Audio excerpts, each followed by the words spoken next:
ভারতবর্ষের বুকে প্রথম এই ধরনের কর্মসূচি কোন রাজ্য পালন করতে চলেছে, যে কর্মসূচিটা হচ্ছে পার্টিসিপেটরি গভর্নেন্স বা পার্টিসিপেটরি ডেমোক্রেসি। আমি কোন রাজনৈতিক কথা আজকে বলবো না, তার কারণ আজকে ৮ নম্বর ওয়ার্ডের ১০৭ এবং ১০৮ নম্বর বুথে যারা উপস্থিত হয়েছেন প্রত্যেকের সাথে আমার পারিবারিক সম্পর্ক রয়েছে এবং আজকে আমরা এখানে ২০০ চেয়ার দিয়েছিলাম, ২০০ অতিক্রম করে এখন আমাদের আরো চেয়ার দিতে হচ্ছে এবং আমার পাড়া আমার সমাধান এই যে ক্যাম্প দুটো বুথে আজকে ইতিমধ্যে আমরা প্রাথমিকভাবে ২০০ এবং তারপরে আরো ১০০ চেয়ার দিচ্ছি, মানে ৩০০ অতিক্রম করার মধ্যে রেজিস্ট্রেশন হয়েছে এখন অব্দি ৩৬৬ জন। আজকের এই কর্মসূচি কেন? বাংলার মাননীয় মুখ্যমন্ত্রী মমতা বন্দ্যোপাধ্যায় বলছেন যে ভারতবর্ষের সংবিধান অনুযায়ী ৭৪তম সংবিধান সংশোধন করে ভারত সরকার পৌরসভাকে লোকাল সেলফ গভর্নমেন্টের মর্যাদা দিয়েছে এবং ৭৪তম সংবিধান সংশোধনের মধ্য দিয়ে পঞ্চায়েত লোকাল সেলফ গভর্নমেন্ট অর্থাৎ তৃতীয় সরকারের মর্যাদা দিয়েছে। একটা সরকার হচ্ছে ভারত সরকার, যার প্রধান থাকেন প্রধানমন্ত্রী, আরেকটা হচ্ছে রাজ্য সরকার, যার মুখ্যমন্ত্রী মাননীয় মমতা বন্দ্যোপাধ্যায় যার প্রধান, আর আরেকটা হচ্ছে জলপাইগুড়ি পৌরসভা। এবং আপনাদের আশীর্বাদে আমি বা আমার মা এই ওয়ার্ড থেকে নির্বাচিত হয়েছেন এবং আমি নির্বাচিত হয়েছি। আমি মনে করি যে ৮ নম্বর ওয়ার্ডের প্রত্যেকটা মানুষ আর আমার সাথে ব্যক্তিগত আর্থিক যোগাযোগ রয়েছে। আজকে এই প্রকল্পে ১০৭ এবং ১০৮ নম্বর বুথ, ৮ নম্বর ওয়ার্ডে ৪টা বুথ, ১০৭, ১০৮, ১০৯, ১১০। কালকে ১০৯ আর ১১০-এর সেই কর্মসূচিটা হবে গ্রেটার কৈলাস ভবন বাবুপাড়া। আজকে প্রয়াস অডিটোরিয়াম, জলপাইগুড়ি পৌরসভার যে প্রয়াস অডিটোরিয়ামে অনুষ্ঠিত হচ্ছে।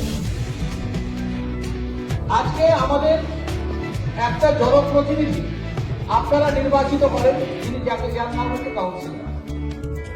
এবার কাউন্সিলর হয়তো একটা রাস্তা করলো আর আরেক জায়গায় গিয়ে মনে হলো যে ওই পাড়ার ৫ জন আমাকে তো ভোট দেয় না, তাহলে আমি ওই রাস্তাটার প্রায়োরিটি গুরুত্ব এখন দেবো না, আমি যেখানে বেশি ভোট পাই সেখানে মাননীয় মুখ্যমন্ত্রী মমতা বন্দ্যোপাধ্যায় বলেছেন না, যে মানুষ কাকে ভোট দেবে সেটা তার ব্যক্তিগত গণতান্ত্রিক অধিকার, ভারতবর্ষের সংবিধানও তাই বলছে। এবং আপনার এলাকায় কোন কোন কাজ হওয়া জরুরি প্রায়োরিটি অনুযায়ী সেটা আজকে আপনি নির্ধারণ করবেন। এটাকেই বলে পার্টিসিপেটরি ডেমোক্রেসি বা পার্টিসিপেটরি গভর্নেন্স।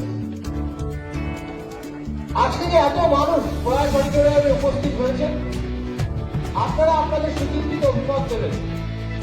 বুথ প্রতি ১০ লক্ষ টাকা খরচা করা হবে এবং যে ধরনের কাজ হবে, কোন ধরনের কাজ আমি করি, ছোট ড্রেন, ছোট সিসি সিমেন্টের রাস্তা, পিচের রাস্তা যদি ভেঙে গিয়ে থাকে তার রিপেয়ারিং অ্যান্ড রেনোভেশন, কালভার্ট যদি লাগে কালভার্ট, যদি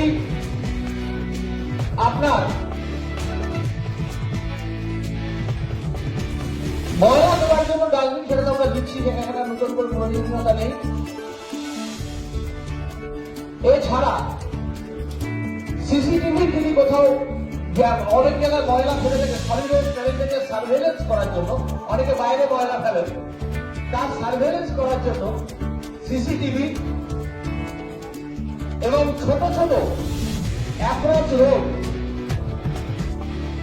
আপনারা আজকে বলতে পারেন এবং প্রত্যেকের অভিমত এখানে আমরা নথিভুক্ত করব। আমি নিজে কোন প্রস্তাব দেব না,